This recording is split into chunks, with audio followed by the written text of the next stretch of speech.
ராவணா வலையொலி சார்பில் சில முக்கிய நிகழ்வுகளை முன்னெடுக்க இருக்கிறோம்.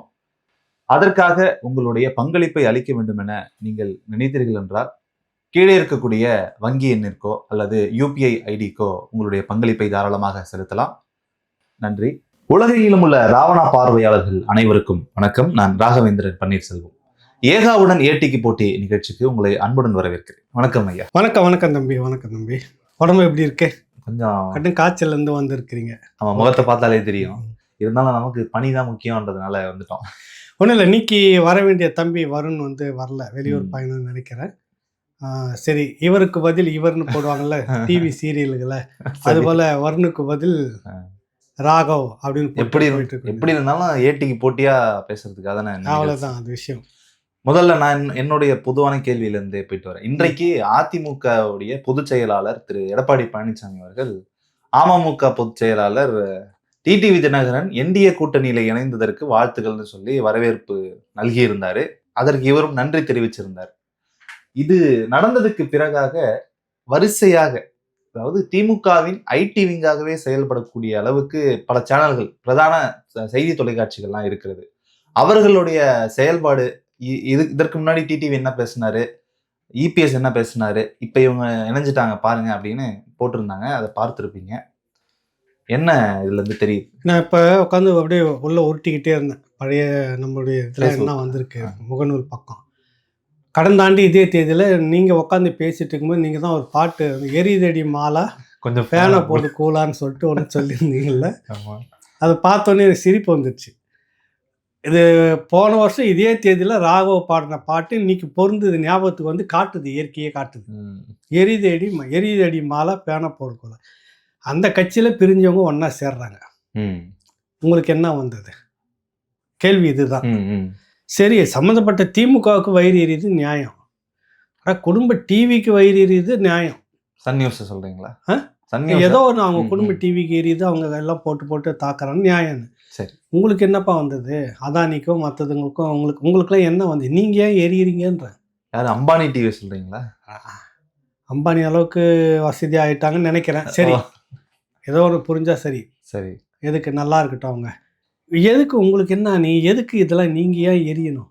அவங்க இணைஞ்சதுக்கு உங்களுக்கு என்ன வருது? உடனே தினகரன் கடந்த முறை என்ன பேசினார், அதிமுக தெரியுமான்னு சொல்லிட்டு பழையது அவர் எதிர்த்து பேசுனதெல்லாம் நான் தூக்க மாட்டேங்குவேன், அதிமுக கூட போகிறதில்ல, ஓபிஎஸ்லாம் ஒரு ஆள், இதெல்லாத்தையும் சேர்த்து வச்சு போடுறீங்க. இது ஒரு செய்தி நிறுவனத்தினோட வேலை தானே சார்? அதே வேலையை என்ன பண்ணணும்? காங்கிரஸுக்கு எதிராக கருணாநிதி என்னென்னலாம் பேசினார் கடந்த காலத்தில் எடுத்து போட்டு அந்த கூட்டணி வச்சு இப்படி வச்சுக்கிட்டாங்க ஒன்றா. கடந்த காலத்தில் இப்படி பேசினா ஒரே ஒரு ஷாட் போடுங்களேன் நீங்கள் முடிஞ்சா. சரியான நேர்மையான நடுநிலைமையான ஆண்மைத்தனம்னு சொல்லுவாங்கள்ல, அதில் நமக்கு உடன்பாடு இல்லை. பெண்மைத்தனமும் இணையானது தான். இருந்தாலும் சொல்கிற மாதிரி ஒரே ஒரு முறை நீங்கள் போட்டுருங்களா அந்த மாதிரி. தைரியம் இல்லைன்னு சொல்ல வரீங்களா? ஆமாம் தம்பி, உலகத்தில் வேறு எந்த கட்சியும் இப்படி ஒரு மானம் கெட்டு போயிருக்காது. அதை பற்றி நான் தனியாக ஒரு வீடியோ பேசி போட்டுட்டு இருந்தாலும் உங்களுக்காக சொல்கிறேன். தன் மனைவியை அறநிர்வாணப்படுத்தி, அதுவும் மறைவிடத்தில் வைரத்தை பதுக்கி வச்சுருப்பாங்கன்னு படிக்கட்டில் ஏற்றி இறங்கினது இந்திரா காந்தி போலீஸு. அதுக்கு பிறகு இந்த கருணாநிதி உயிரோடு இருக்கிறானாக்கா அந்த இந்திரா காந்தியையும் அந்த காங்கிரஸையும் நான் வேரோடி மண்ணோடும் புதைக்கிறதுக்கு தான் அந்த கருணாநிதி உயிரோடு இருக்கிறான்னு சொல்லிட்டு அப்படியே நேருவின் மகளே வருக நிலையான ஆட்சி தருகன்னு சொல்லிட்டு ஒரு பக்கம் குடும்ப விஷயம் நீ சேர்ந்துக்கிட்டப்பா. 65 இந்திய எதிர்ப்பு, 400 பேருக்கு மேலே ஒன்றிய அரசு சுட்டு குருவி சுடுற மாதிரி இதே காங்கிரஸை சுட்டு கொல்லுது. அது கூட நீ அந்த ஈரம் கூட காயிலே தம்பி, அதிகாரத்தில் உட்காந்துட்டு 71 உடனே கூட்டணி வச்சு மானங்கட்டவங்களாம் நீங்களாம். இந்த இனத்துக்கு உண்மையில இந்த இனம் தானன்ற கேள்வி வருதா இல்லையா? இல்ல, அன்றைக்கு பிரதான ஊடகங்கள் இந்த அளவுக்கு எடுத்து இன்னைக்கு பேசு. திமுகவுடைய வரலாறு முழுக்க அப்படி இருக்குது. இன்னைக்கு பேசு. தன் இனத்தை செத்த குருவி சொல்ற மாதிரி பணத்தை வந்து லாரியில் வாரி கொட்டுற மாதிரி போராட்டம் நடந்தது. அது இவ்வளோ கொடூரமாக நடந்துக்கிட்டு அதுக்கு உடனே தேர்தலில் வந்து நீங்கள் ஜெயிக்கிறீங்க. 67 வந்துட்டீங்க. 71 காங்கிரஸோட கூட்டணி. உடனே ரத்தம் கூட காயல்னு சொல்லுவாங்கல்ல. நீ வந்து என்ன அருகதை உனக்கு இந்திய எதிர்ப்பு போராட்டத்தை பற்றி பேசுறதுக்குன்னா? எந்த இந்திய எதிர்ப்பு போராட்டத்தை எந்த காங்கிரஸ் கட்சி நசிக்கியதோ அந்த கட்சி காங்கிரஸ் கூட நீ 10 வருஷம் உட்காந்து சோறு தின்ட்டு வந்திருக்கிறல்ல, கரிஞ்சோறும். இன்றைக்கு இந்திய எதிர்ப்பு போராளிகள் நாங்கள் சொல்றதுக்கே நீ வெக்கப்பட. காங்கிரஸ் மனம் மாறி விட்டது. காங்கிரஸ் மனம் மாறி அந்த மாதிரி இன்னைக்கு தினகரன், ஓபிஎஸ், டிடிவி தினகரனும் எடப்பாடி மனம் மாறிட்டாங்க, உங்களுக்கு என்ன வந்தது? நிறைய விரிவாக நான் பேசியிருக்கிறேன், தனியாக ஒரு பேட்டி இருக்குது, பார்த்துக்கலாம். இதுக்கு ஒரே வார்த்தை என்னன்னா, ஒன்றாக சேர்ந்ததால் நிறைய தொகுதிகளில் கடந்த முறை தேர்தலில் பார்த்தீங்கன்னாக்கா 2000-3000 ஓட்டுகள் வித்தியாசத்தில் நிறைய இழந்துச்சு அதிமுக. அது எல்லாமே டிடிவி தினகரனுடைய வாக்கு வங்கி பிரிச்சுட்டு போனது. இன்னைக்கு ஒன்றா ஆயிட்டாங்க. ஒரு முழு வீச்சில் அடிச்சிருவாங்கன்ற பயம் வந்துருச்சு இப்போவே இந்த கூட்டத்துக்கு. உடனே நேற்று உங்களை அவமானப்படுத்தி விட்டார், இன்று உங்களை அவமானப்படுத்தி விட்டார், நீங்கள் நீ ஏன்டா உட்காந்து அழுவுறீங்கிற கேள்வி வருது இல்லை. அது திமுக உட்காந்து அழுதுட்டு போட்டோம், இல்லை ஒட்டு தின்னு இருக்கிறாங்க அவங்க அழுதுட்டு போட்டோம், உங்களுக்கு என்ன வந்ததுன்ற கேள்வி இருக்குது இல்லை. இந்த ஊடகத்துக்கு நீ கேட்டால் அதனால நான் சொல்ல வரேன். நம்ம பேசினாவே ஒம்பா வருது, நீங்கள் வச்சுருங்க, அடுத்த கேள்விக்கு போகலாம். இதை பற்றி தனி வீடியோ இருக்கும், பார்த்துக்கிட்டோம். சரி, ஒரு நேயரோட கேள்வி. மோகன் ராமச்சந்திரன் தாம்பரத்துல இருந்து, தமிழ் தேசியம் பற்றி பலரும் பேசினார்கள், ஆனால் எடுபடவில்லை. சினிமா துறையை சார்ந்தவர் பேசினார், மக்கள் திரும்ப பார்த்தனர். சினிமாவால் திராவிடம் வளர்ந்தது, இது வரலாற்று உண்மை. அதுபோல தமிழ் தேசியம் வளருமா? தமிழர் என்கிற பெயர் நிலைக்குமா, இல்லை திராவிடர் என்கிற போலி பிம்பம் சூட்டப்படுமா? அவர் அந்த 67க்கு முந்தின காலகட்டம் அண்ணா அவர்கள் வந்துட்டு 49ல் கட்சி தொடங்கின உடனே வந்து பார்த்தீங்கன்னாக்கா, அந்த பெரியார் வந்து திருக்குறளுக்கு மாநாடு நடத்தினார், தமிழுக்கு நடத்தினார். ஏன்னா இவர் உடனே அண்ணா வந்து கரெக்டாக நாடியை பிடிச்சிட்டார், இளைஞருடைய நாடியை பிடிச்சிட்டார். அப்போவே இந்த இளைஞர்களை கவர்வதற்காக சங்க இலக்கியங்கள் அது எதுன்னு எல்லாம் எடுத்து போட்டு அடித்து மேய ஆரம்பிச்சிட்டாரு. தமிழ் இது சம்மந்தமாலாம் பேச ஆரம்பித்தார். தமிழ் தான், தமிழ் என்ற மொழிக்கு முக்கியத்துவம், தமிழர்கள்ன்றதுலாம் அண்ணா தான் பேசுகிறாரு. அதை ஒட்டி தான் வந்து என்னடா கூட்டம் பெருங்கூட்டமாக போகுதுன்னு இவர் எரிச்சலாக தான் இவர் ஒரு மாநாடு நடத்துகிறார், திருக்குறள் மாநாடுலாம் நடத்தினார். அப்புறம் அது முடியல, எடுபடல, விட்டுட்டாருன்னு வச்சுக்க. அதை பற்றி தனியாக நம்ம எழுதியிருந்தோம் முன்னாடி. அந்த தமிழ் உணர்வு அப்படியே பற்றிக்கிட்டே வருது. அதனுடைய வெளிப்பாடு தான் 65ல் வெடிக்குது.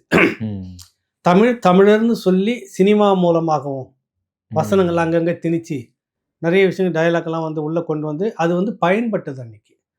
ஆக அந்த சினிமா மாடல் அப்படின்றது வந்து பார்த்தீங்கன்னாக்கா ஒரு கட்டத்தில் அவங்களுக்கு சாதகமாக மாறுது திமுகவுக்கு. தமிழ்ன்ற உணர்வை வச்சு தான் அவங்க அதிகாரத்துக்கே வந்தாங்க. அந்த எழுச்சி இந்த மண்ணுக்குள்ளே இருந்துக்கிட்டே இருக்குது, புகஞ்சிக்கிட்டே இருக்குது. அது அப்படி வந்தவர்கள் பிறகு தமிழர்களாக நடந்துக்கிட்டாங்களா, இல்லை தமிழுக்கு சாதகமாவது இருந்தாங்களான்னா இல்லை.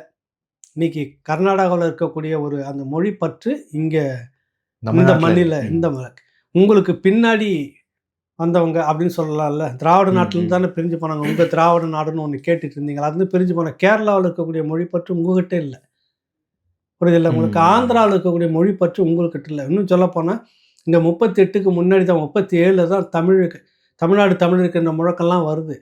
1910லேயே எங்கள் தனி மாநிலம் கொடுத்துருந்தாங்க, தனியாக வந்துடுறோன்னு அவங்க ஆரம்பிச்சிட்டாங்க. அப்போ முன்னோடிகளாக தான் அவங்க இருக்காங்க. அந்த பற்று இங்கே இல்லை. என்னன்னா இங்கே எம்மவர்களாக இல்லை ஆட்சியில்.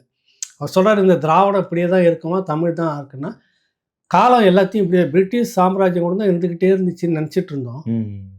புரியுதில்லை. ஒரு கட்டத்தில் எங்கே போச்சு அது?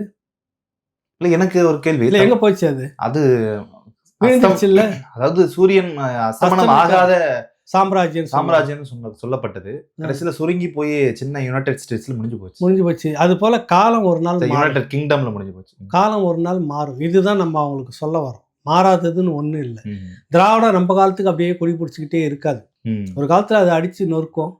தமிழ் தேசியம் வந்து மேலே இருக்குன்றதுல நம்பிக்கை எல்லாருக்குமே வந்துடுச்சு. இப்போ சினிமா மூலியமாக திராவிடம் வளர்த்து வைத்தார்கள். தமிழ் தேசியம் அந்த மாதிரி வளருமா? இப்போ சினிமாவில் தமிழ் தேசியர்களோட கை ஓங்குமா அப்படின்றத கேட்குறாரு. அதான் கேட்குறாரு. மாறும் ஒரு காலகட்டத்தில். உங்களுக்கு ஒரு காலகட்டத்தில் பார்த்தீங்கன்னா திமுக அப்படின்றதே உள்ளே இருக்காது. தேசியவாதிகள் தான் சினிமாவை ஆக்கிரமிச்சுக்கிட்டு இருந்தாங்க. 47 தான் முத கருணாநிதி உள்ளே வராரு. படத்துக்கு முதல் படம் அபிமன்யுன்னு நினைக்கிறேன், இல்லை அதுக்கு முன்னாடி மந்திரகுமாரி ஏதோ ஒரு படம் நினைக்கிறேன். அதுக்கு பிறகு அபிமன்யு, அதுக்கு பிறகு தான் அண்ணா வராரு. இவர்கள் வந்தவுடனே தான் திராவிடம் அந்த கதை வசனமாக மாறுது. அதுக்கு முன்னாடி புராண கதைகளாக இருந்துட்டு இருக்கும். தேசியத்தை பற்றி நிறைய பேசிக்கிட்டு இருப்பாங்க. இந்த திமுக உள்ள நுழைஞ்சு நாடகம் சினிமா ரெண்டையும் கையில் எடுத்துக்கிறாங்க. இதன் மூலமாக தான் ஒரு மாற்றத்தை கொண்டு வர முடியும், அதுக்குள்ளே புகுத்துறாங்க. புரியுதுல உங்களுக்கு? இந்த சினிமா வேணும் அப்படின்னு பாரதிதாசன் தான் முதல் என்ட்ரி தமிழ்நாட்டுக்குள்ளாக சினிமா வரலாற்றில். அப்புறம்தான் கருணாநிதி, அப்புறம்தான் வந்து இவங்க வராங்க. இந்த சினிமா சனியை இது தேவையில்லை தமிழ்நாட்டுக்கு, இதெல்லாம் தூக்கிட்டு சுற்றுறாங்கன்னு அன்றைக்கும் இதே போல தான் பேசினார் ஈவே ராமசாமி நாயக்கர் ஐயா. அவருடைய சிஷியன் பாரதிதாசன் வந்துட்டு இல்லை சினிமாவை கொண்டாடணும், சினிமா வரணும், என் மொழியில் 1000 சினிமாக்கள் வந்துக்கிட்டே இருக்கணுன்ற மாதிரிலாம் பாடினார், அப்போ எழுதினார். இதெல்லாம் நடந்தது. சினிமா வந்து தவிர்க்க முடியாத ஒரு விஷயம் அது. அதன் மூலமாக ஒரு விஷயத்தை நீங்கள் எளிதாக கடத்திட முடியும். புரியுதில்ல? போலியாக ஒரு கட்டபொம்மன் வசனத்தை கடத்தின மாதிரி, சரி, போலியாக ஒரு பராசக்தி கதை வசனத்தை உள்ள திணிச்ச மாதிரி இது வரலாற்றை உள்ள எளிதாக பதிய வச்சிட முடியும். நீங்கள் என்னதான் படித்தாலும் கூட இதை தான் பார்த்து பேசுவாங்க. அதனால தான் பராசக்தியை நம்ம எதிர்த்தோம். புரியுதில்ல உங்களுக்கு? அது ஏற்கப்படக்கூடியதல்ல அப்படின்னு எதிர்க்கிறோம். அந்த மாதிரி இந்த சினிமாவுக்குள்ளாரையும் ஒரு காலகட்டத்தில் காங்கிரஸை வீழ்த்திட்டு எப்படி திராவிடம் அந்த இடத்த பிடிச்சதோ, அதே மாதிரி திராவிடமும் ஒரு நாளைக்கு அந்த சினிமா தானே அந்த கைவிடக்கூடிய சூழ்நிலை தமிழ் தேசியம் வளரும். உங்களுக்கு அப்படியே இருந்துடாது இல்லை காலம். அடுத்தது மகேந்திரன், கவுந்தப்பாடி, ஈரோடு. சபரிமலை கோயிலுக்கு செல்லும் கன்னடர்கள் தமிழ்நாடு வழியாக செல்லும் போது தங்கள் மாநில கொடியை கட்டி கொண்டு வருவதை எதிர்த்த சிலம்பரசன் அவர்களை காவல்துறை கைது செய்துள்ளார்கள். அண்ணன் சீமானும் அவர் செய்தது தவறு என சுட்டிக்காட்டியுள்ளார். அவரை விடுவிக்க நாம் தமிழர் ஏதாவது உதவி செய்யுமா? உதவி செய்யுமா இல்லையான்னு தெரியல. அது அவங்க வழக்கறிஞர் பிரிவு பார்த்துப்பாங்க. இதை பற்றி காலையிலேருந்து ஒரு பெரும் விமர்சனம். நான் வெளிப்படையாக சில இதெல்லாம் பேசுகிறேன். என்கிட்டயும் சில தோழர்கள் ஃபோன் பண்ணி உங்களை போன்றவர்களும் இதில் வந்து பேசலாம் அப்படின்ற மாதிரி கடுமையாக சாடி இருந்தாங்க. வழக்கம் போல் சுற்றி வளைச்சி சீமான் வந்து துரோகம் செய்து விட்டார், அவரை காட்டி கொடுத்துட்டாரு, ஒரு அறிக்கை வெளியிட்டு இருந்தார் அப்படின்லாம் பேசுகிறாங்க. இது நான் அதில் சில விஷயங்கள் நானும் உணர்ச்சி வசப்பட்டு கொஞ்சம் நினச்சேன், என்னடா அப்படிலாம் வருதே அப்படின்ற மாதிரி. ஒரு அரசியல் கட்சிக்கும் ஒரு இயக்கத்துக்கும் நிறைய வேறுபாடு இருக்கு. அரசியல் கட்சிகள் எடுத்தோடனே ஒரு மாநிலத்தினுடைய பகமையாக பேசிட்டு அது தேசிய அரசியல் ஓட்டு அரசியலுக்குள்ளே இருக்குது, தேர்தல் அரசியலுக்குள்ளே இருக்குது, ஒரு நேஷனலிசம்ன்ற மாதிரி வருது இல்லை. அந்த இடத்துல வாக்கு அரசியல் ஏற்றுக்கிட்டுன்னு உள்ளே போன உடனே நீ சில விஷயங்கள்லாம் வந்து பேசக்கூடாது. இயக்கம் பேசும்போது நீங்கள் பேசணும், கட்சி தடை பண்ணிட்டு போவோம். ஏற்கனவே மேதகு படத்தை வச்சுட்டு இருக்கிறதுக்கு நோண்டிக்கிட்டு இருக்கிறாங்க. புரியுதில்ல? ஆனால் இது ஒரு உணர்வாக இருக்குது. தமிழ்நாட்டுக்குள்ளே கை வைக்க முடியாதுன்னு பார்த்துட்டு இருக்கிறான் டெல்லியில். இங்கே தமிழ் தேசிய அரசியல் ஏன் சீர்குலைஞ்சது நீங்கள் அப்படியே கொஞ்சம் பின்னோடி பார்க்குங்க. என் மேலே கோவப்படாதீங்க. துரோகியெல்லாம் நாங்கள் கிடையாது. நான் என்ன சொல்ல வரேன்றதை முதல்ல கேட்டுருங்க. பின்னோக்கி போய் பார்த்தீங்கன்னா இந்த மாதிரியான சம்பவங்கள் செய்துடுறோம்ல, அதுதான் உங்களை வன்முறையாளன், சாவனிஸ்ட்டு, தீவிரவாதி அப்படின்னு ஒன்று வந்து முடக்கிறதுக்கும் இதுவே வழக்கு போடுறதுக்கும். இதுவே கர்நாடகாவில் நடந்தா அது அவர்களுடைய தேசியம். நான் அது சொல்ல வரேன் முழுசும் சொல்லிடுறது, கொஞ்சம் விரிவாக பேசணும். இந்த மாதிரி வந்து பேசி உன்னை தனிமைப்படுத்திட்டு புலவர் கலிய பெருமாள் வந்து தோழர் தமிழரசனில் இருந்துட்டு ஒரு நல்ல காரியம் செய்கிறப்ப ஏதோ ஒரு காரணம் பார்த்துட்டு இருக்கிறான், டக்குன்னு அதை சொல்லி அந்த கதையை முடிச்சோம். அந்த மாதிரி முடித்த தோழர்களுடைய வரலாறு தமிழ்நாட்டுக்குள்ளே எக்கச்சக்கமாக இருக்குது. ஒரு இயக்கமாக நீங்கள் இருந்து செய்யும்போது அது வேறு விதமான பாய்ச்சலாக தெரிஞ்சாலும் கூட நேரம் பார்த்து கழுத்து பிடிச்சி போட்டுரும். இப்போ இது ஓட்டு அரசியலுக்குள்ளே வந்தது. நீங்கள் ஒரு தனி ஒரு அமைப்பாக வச்சுக்கிறார், ஜனநாயக எழுச்சியை கழகமும் ஏதோ ஒரு தம்பியை வச்சுட்டு இருக்கிறார் சிலம்பரசன். எனக்கு அதில் உடன்பாடே இல்லை. இப்போ நம்ம வந்து கன்னியாகுமரிக்கு போயிட்டு இருந்தோம். அங்கே பார்க்குறப்ப கர்நாடகா கொடியோடு உட்காந்து கட்டிக்கிட்டு இருந்தாங்க. நம்ம பார்த்து பேசிகிட்டு இருந்தால் அவன் உணர்வை பாராட்டுறோம். எந்த மாநிலத்துக்கு போனால் அந்த மாநிலத்துக்காரன்றதை சொல்லிக்கிற ஒரு கெத்து அவங்ககிட்ட இருக்குது. அவங்க வரான் போகிறான் போயிட்டு உனக்கு என்ன வந்தது சொல்லுங்க. அந்த கோபத்தை நீ இங்கே காட்டணும், தமிழ்நாடு அரசு மேலே காட்டணும். அப்போ மக்களை திரட்டி இன்னும் பேசி எமோஷனல் ஆகாமல் வெகுஜன மக்களை திரட்டி ஆதரிக்கக்கூடிய கட்சிகளுடைய ஆதரவை திரட்டி ஒரு அரசுக்கு நெருக்கக்கூடிய ஒரு கட்டம் வர மாதிரி நகர்ந்துடணும். எடுத்த உடனே தனிப்பட்ட நான் ஒரு பகுதி போய் முழுக்க பார்த்தேன். தொடர்ச்சி அந்த மாதிரி மிரட்டி வீடியோ போட்டுக்கிட்டே இருக்கிறாரு. அதில் கடைசியாக என்னன்னா, நீ அடித்ததையும் எடுத்து போடுற, சட்டம் ஒழுங்குன்னு இங்கே ஒன்று இருக்குது, வாக்கு மூலமாகவே பதிவு பண்ணுறேன். அப்போ சட்டம் தன்னுடைய கடமை செய்யணும், ஒரு எஃப்ஐஆர் போடணும். ஏன்னா அதர் ஸ்டேட்லேருந்து கேள்வி கேட்பான். புரியுதில்ல? கேள்வி கேட்பான். சரி இதெல்லாம் சரி சார், கர்நாடகாவில் மட்டும் ஏன் நடக்கல, அங்கே நடந்ததுக்கெல்லாம் என்ன நீங்கள் பதில் சொல்கிறீங்கன்னு கேட்குறேன். ஒவ்வொரு லாரியும் அந்த பக்கமாக இருந்து வரும்பொழுதும் என்னோட கண்ணாடி உடையப்பட்டது, தமிழ்நாடுன்ற ரெஜிஸ்ட்ரேஷன் நம்பரை பார்த்தாலே அடிக்கிறான். அது என்னன்னா, அங்கே அந்த அரசு செய்யலை, கவனிச்சுக்குங்க.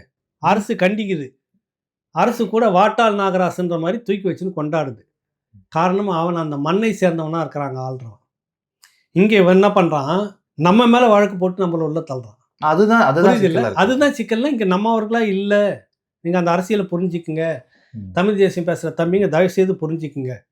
நீங்கள் எமோஷனல் நீங்கள் என்ன வேணாலும் பேசலாம். ஏன் நான் எல்லாம் சுற்றி வளைச்சி வந்து ஒன்று நான் பார்த்ததில் வந்து நிறைய சுற்றி வளைச்சி இங்கே தான் வந்து என்டிகேட்டே சீமா தான். ஏன் அவர் வந்து இந்த அறிக்கை ஒன்று கொடுத்துருக்கிறார். அறிக்கையில் வந்து பார்த்தீங்கன்னாக்கா அந்த அவன் உணர்வை பாராட்டணும். இல்ல இன்றைக்கு தமிழ் தேசியத்தின் வாக்கரசியல ஒற்றை முகமா ஆமா. இருக்கிறது இவர்தான். இருக்குது. கண்டிப்பாக அவர்தான் பதில் சொல்லி ஆகணும். பதில் அவருடைய இல்ல, இல்ல. நிலைப்பாடு என்ன அவர் தான் அப்படின்றது. நிலைப்பாடுன்னா, அவர் நிலைப்பாடு சொல்றாரு, இது தப்பு. அடிச்சிருக்கோ எமோஷனல் நீ வந்து காட்டாத, அடிக்காத. ம். நாளைக்கு நீ ஒரு விஷயத்துக்கு போற. கர்நாடகா தவிர்த்து மத்த மாநிலத்திலாம் அடிக்க ஆரம்பிச்சானா என்ன ஆகும் உங்களுக்கு? சொல்லுங்க. ஏற்கனவே ஆந்திராவுல அடிச்சான். விறகு வெட்ட போனாங்க. கட்ட தான் அது. வெட்ட போனாங்க. 20 பேர் சுட்டு கொன்னான். கட்டி போட்டு சவுக்கால் அடிச்சான். அந்த ஸ்டேட் கவர்ன்மெண்ட் என்ன துடிச்சதா? அதுதான் இந்த அரசாங்கத்துக்கு அதுதாங்க சொல்றேன். அந்த துடிப்பு வரல. கோபம் எனக்கு ரத்தத்தை துடிப்பு வருது. அவன் என்னுடைய மாநிலத்தினுடைய உரிமை கொடின்னு எடுத்துட்டு வரான். உனக்கு நாளைக்கு ஒரு கொடி கிடைச்சி நீ ஒரு அதர் ஸ்டேட்டுக்கு கட்டிட்டு போகும்போது உன்னை கழட்டுனா நீங்க கழட்டுவீங்களா தம்பி? தமிழ்நாடு கொடியை கண்டிப்பா கழட்ட என் சொல்லி உயிர் கண்டிப்பா இப்ப அவன் கர்நாடகா கழட்ட சொல்றான். நம்ம என்ன பண்ணோம்? என் உயிரே போனாலும் காட்ட மாட்டேன்னு பிடிவாதம் பிடிப்போம்ல. அதான் நடக்குதுங்க. அவன் அதை கொண்டாடுறான். நீங்க கொண்டாடுனீங்க. சரி கொண்டாடுற மாதிரி இங்க ஒரு அரசு இல்ல. நீ முதல்ல ரொம்ப புரிஞ்சுக்கோ. சிம்பிளா கர்நாடகாவுக்கு இப்ப போயிட்டு தமிழ்லயோ இல்ல வேற்று மொழியிலயோ கன்னடம் தவிர வேற்று மொழியில நீங்க பேசுனீங்கன்னா கன்னடம் பேசுறதா இருந்தா என்கிட்ட பேச, இல்லைன்னா ஆட்டோ விட்டு இறங்குன்ற இதுல வரைக்கும் நம்ம அப்படிதான் சொல்றான். அங்க மொழி எல்லாமே பேர் வைக்கணும்ன்றான். சாமானியர்கள் கூட்டமாக போயிட்டு கடையில பேரை மாத்துனா மாத்திட்டு போறான். அது மாத்தணும்னு அவசியம் இல்லை. அழகா அவங்க மாத்திட்டு தான் வச்சுட்டு இருக்காங்க. அந்த அளவுக்கு அங்க உணர்வு இருக்குது. அந்த அரசு இருக்கிறது இங்க இல்ல. நம்ம காணவே அந்த இல்லைன்ற உணர்வு தான் சிலம்பரசனுக்கு இருந்திருக்கலாம். சிலம்பரசனுக்கு இருக்குது. தனிப்பட்ட முறையில இப்படி இருக்கக்கூடாது. நீங்க போராடுற வரைக்கும் சரி. அடிக்கிறது இருக்குல்ல, அடிச்சது நீ வீடியோலயும் பதிவு பண்றல, அது உனக்கு சட்ட சிக்கல் ஆகுது. புரியுதுல்ல உங்களுக்கு? இதை வச்சுதான் அவன் பார்க்கறான், நம்மளை பழித்துக்கிறான். டக்குன்னு நீ சட்டம் ஒழுங்கை மீறன்னு நம்ம ஆளே நம்மளை தூக்கி உள்ள போடுறான். இங்க இருக்கிற நம்ம ஆட்கள் சரியில்லைன்ற, நம்ம ஆளக்கூடியவன் சரியில்லைன்ற. இப்ப சீமான் என்ன செய்திருக்கணும்? எனக்கு அந்த அறிக்கை முழுக்க பார்த்தா சரியா இருக்கு. என்ன ஒன்று சேர்ந்திருக்கணும் கடைசியா? கன்னட மண்ணில் தமிழர்கள் அடிக்கடி இப்படி தாக்கப்படுகிறார்கள். அதை அந்த கன்னட அரசும் கண்டிக்கணும் அப்படின்ற வார்த்தையை அவர் சேர்த்துருக்கலாம். அது அந்த நேரத்தில் அவருக்கு தோணி இருக்கலாம். பின்னாடி கேட்கலாம். கேட்காம விட்டார்னா அவர் நம்ம துரோகின்னு சொல்ல வரலாம். அங்கே தாக்கப்படும் போது கேட்காம விட்டாருனாக்கா. இந்த அறிக்கையை பொறுத்த வரைக்கும் அவன் உணர்வை நீங்கள் வந்து மதிக்க கற்றுக்கணும். இன்னொரு மாநிலத்தில் நமக்கும் அந்த தான் எதிர்பார்க்குறோம். இப்போ நமக்குன்னு ஒரு கொடி இங்கே இல்லாமல் போன அந்த கோபம் இங்கே எல்லாம் வந்திருக்கணும் நமக்கு. இப்போ இந்த தம்பி செய்ததுக்கு நீ நியாயப்படுத்தி நம்மளை பேச முடியாது. இந்த திமுக அரசை பேசவே முடியாது. இதே தம்பி தான் ஸ்டாலின் படத்தையும் உதயநிதி படத்தையும் வச்சுன்னு பேசிட்டு ஒரு வீடியோ போடுறாரு. அப்போ அவர் தன்முனைப்பு நிறைய தெரியுது. நீங்கள் உங்களுடைய தன்முனைப்பு, இயக்க தன்முனைப்புக்காக ஒரு அரசியல் கட்சி பலியாயிட முடியாது தமிழ்நாட்டுக்குள்ளார. நீங்கள் போகிற போக்குக்கெல்லாம் வந்து உங்கள் கூட பேசிக்கிட்டுக்குன்னு எதிர்பார்க்கவே முடியாது. நான் பார்த்தேன் சில பேர் படித்தவர்களே அவங்க போட்டிருக்காங்க. உடனே அதை பார்த்துட்டு எனக்கு ஒரு பகுதி எழுதுவாங்க பாருங்க. நீட்டாக எழுதி அமெரிக்க ஏகாதிபத்தியம்ன்ற மாதிரி எனக்கு எழுதுவாங்க.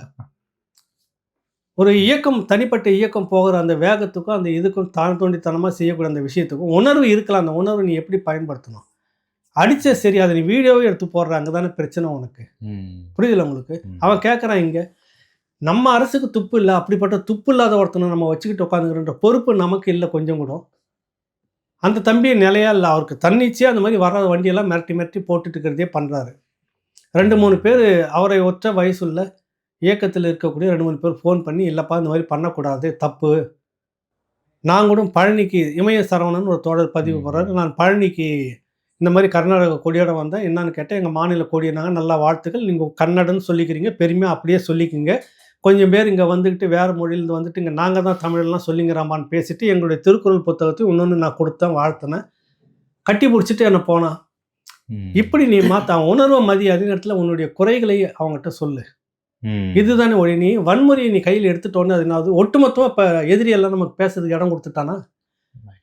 இதே தானே இங்கே நடக்குது. இது நீங்கள் புரிஞ்சிக்காமல் எடுத்தோன்னே சீமான் பேசலை, அவன் பேசலை, இவன் பேசலை.